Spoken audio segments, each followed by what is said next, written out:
Books and One-Click Digital present 1634, The Bavarian Crisis, by Eric Flint and Virginia DeMarce.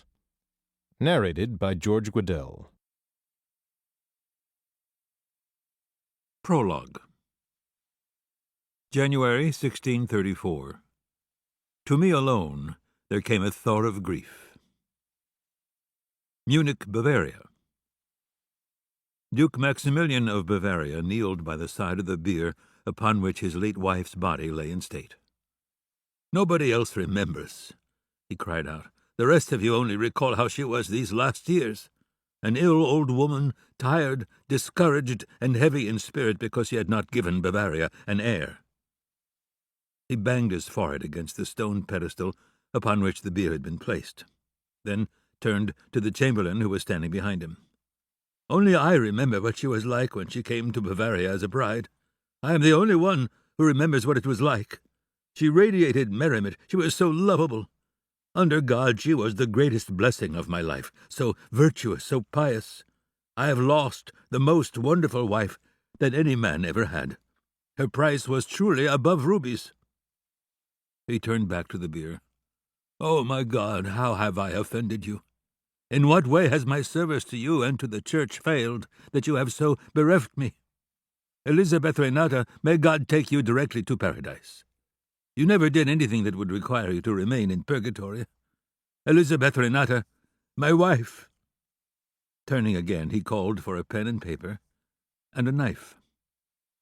The chamberlain moved to the door. A silent servant brought the supplies rapidly.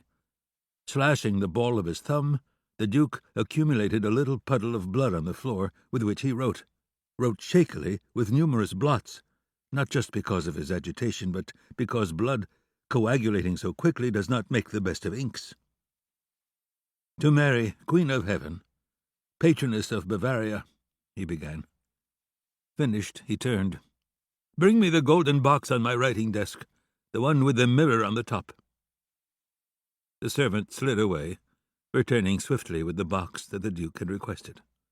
Maximilian opened it and placed the paper inside. "This is my vow.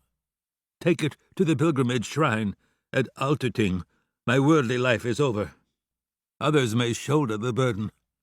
I shall abdicate and retire to a monastery. Until I am reunited with my Duchess, my days will be devoted to fasting and prayer."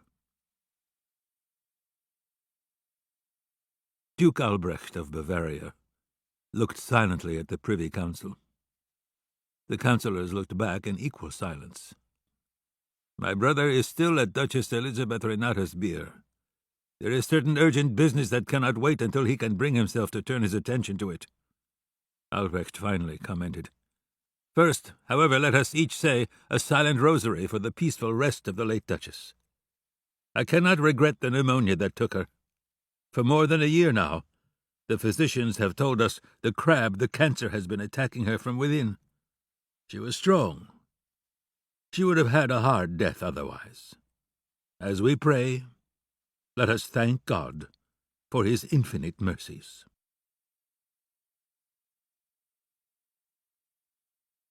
Part 1. January 1634.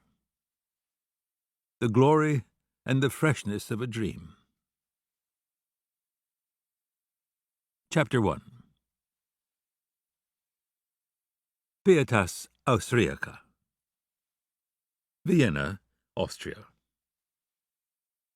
Maria Anna should have been meditating upon the bloody wounds as displayed upon the crucifix. She had just come from early Mass. Instead, the Archduchess of Austria was humming Edelweiss and thinking about the upcoming morning of bird-watching that she had scheduled with her beloved stepmother. Bird-watching would be followed, inevitably, by being poured into yet another elaborate court dress. Today, however, the afternoon concert promised something special. She heard a slight protest behind her as she strode down the corridor toward her own quarters, and, feeling a twinge of guilt, slowed down. Maria Anna tended to walk in a brisk manner when her attention wandered. She was a young woman, and thanks to that same stepmother, physically vigorous and in better health than... To keep listening to this audiobook, I've left you a link in the description so you can do it. at no cost thanks to Audible's 30-day free trial.